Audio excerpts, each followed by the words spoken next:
ठाकुर जी की तरह आप लोग भी मूर्त बन गए।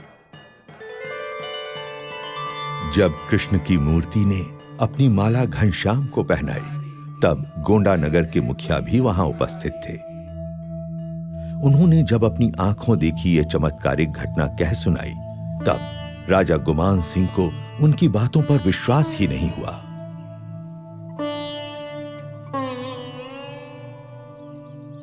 ये कैसे हो सकता है मुखिया जी? धातु की मूरत खुद चलकर आई और एक बच्चे के गले में अपनी माला डाल दी। हाँ, असंभव। मैंने खुद अपनी आंखों से देखा था महाराज। मुझे तो लगता है धर्मदेव जी का मझला बेटा घनश्याम स्वयं भगवान है। अच्छा, तो बुला भेजो उन्हें। जी। अगर वो बच्चा सच में भगवान है, तो शास्त्रों के अनुसार उसके चरणों में 16 चिन्ह होंगे।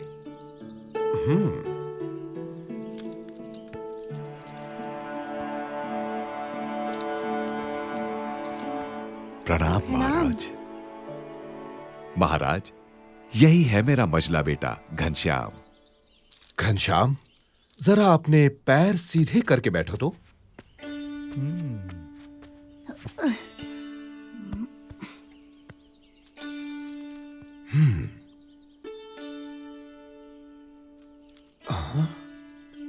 दाहिने पैर में अष्टकोण, ऊर्ध्व रेखा, स्वस्तिक, जामुन, जव, अंकुश, केतु और पद्म।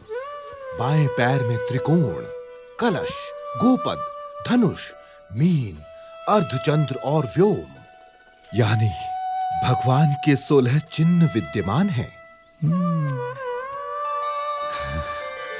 दोनों पैरों में ऊर्ध्व रेखा अंगूठे और तर्जनी के बीच से पौ के तलवे की ओर जाती दिखाई दे रही है। अरे अरे, ये तो साक्षात भगवान के चरण हैं। घनश्याम की जय हो। जय हो घनश्याम की।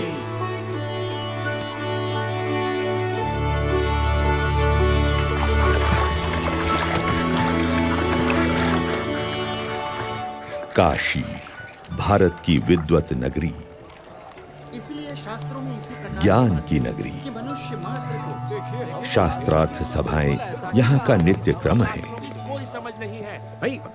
परंतु आज की शास्त्रार्थ सभा कुछ विशेष थी।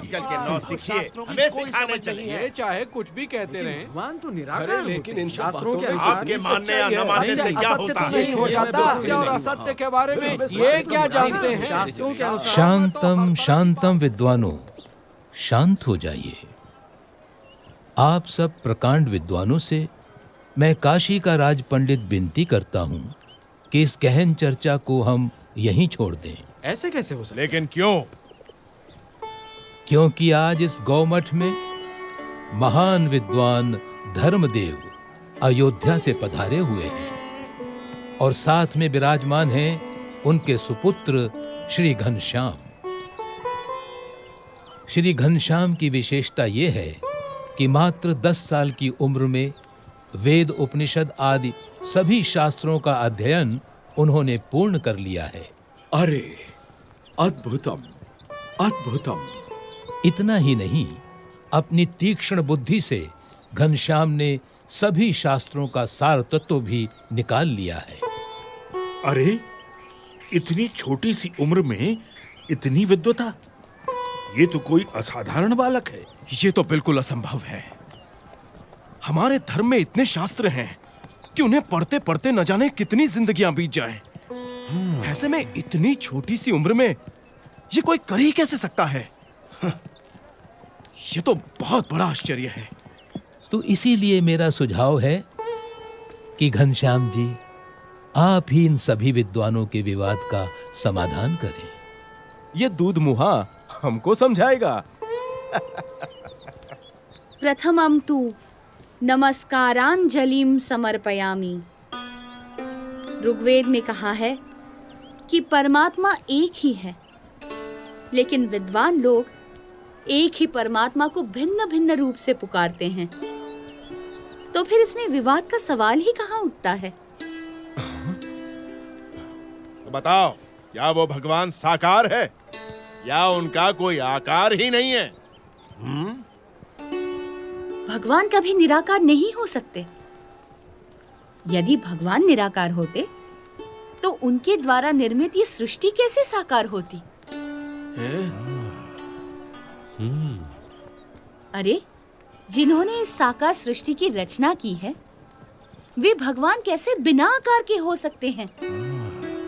शास्त्रों में भगवान के दिव्य स्वरूप का कितना अद्भुत वर्णन है। वे तो सदा साकार हैं। वेद में कहा है कि स ईक्षत, यानी भगवान ने देखा। यदि देखा तो क्या उन्हें केवल आंखें ही होंगी? लेकिन यहाँ पर तो नहीं, वे तो सदा दिव्य स्वरूपधारी हैं। घनश्याम का तर्क कितना ठीक और सटीक है। साधु साधु।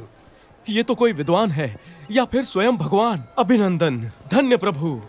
साधु साधु।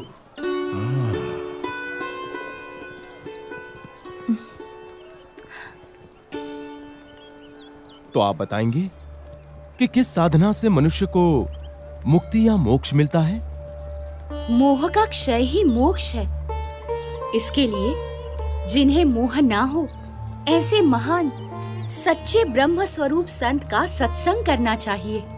ऐसे संत के सत्संग से ब्रह्मरूप होकर परब्रह्म की भक्ति करके ही मनुष्य मोक्ष प्राप्त करता है। उपनिषद में कहा है, ब्रह्म विदाप्नोति परम।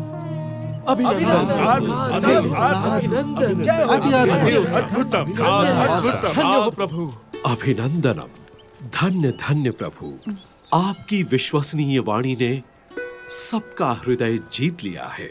यदि हम वर्षों तक चर्चा करते रहते तो भी हम सभी शास्त्रों के सार रूप इस उत्तर तक न पहुंचते, मगर हम जैसे विद्वानों की इतनी बड़ी सभा में निसंशय घनश्याम ने निश्चलता और निर्भयता से ये कर दिखाया है। वो तो सिर्फ परमात्मा ही कर सकते हैं।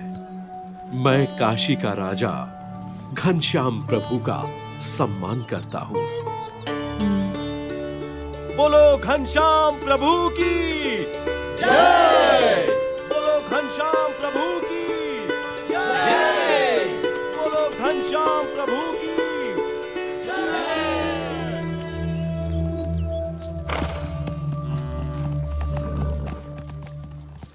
भक्ति देवी का स्वास्थ्य दिन प्रतिदिन गंभीर होता जा रहा था।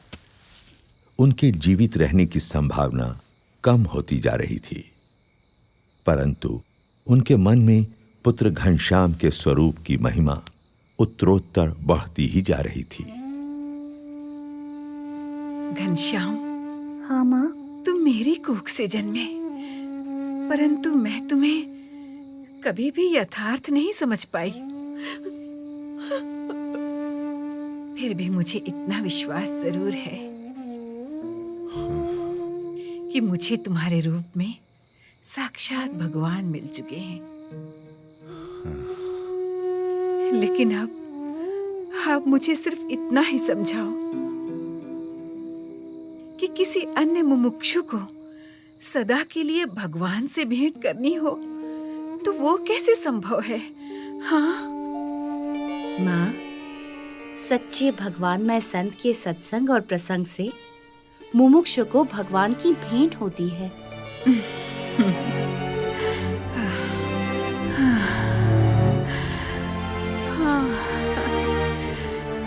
घनश्याम,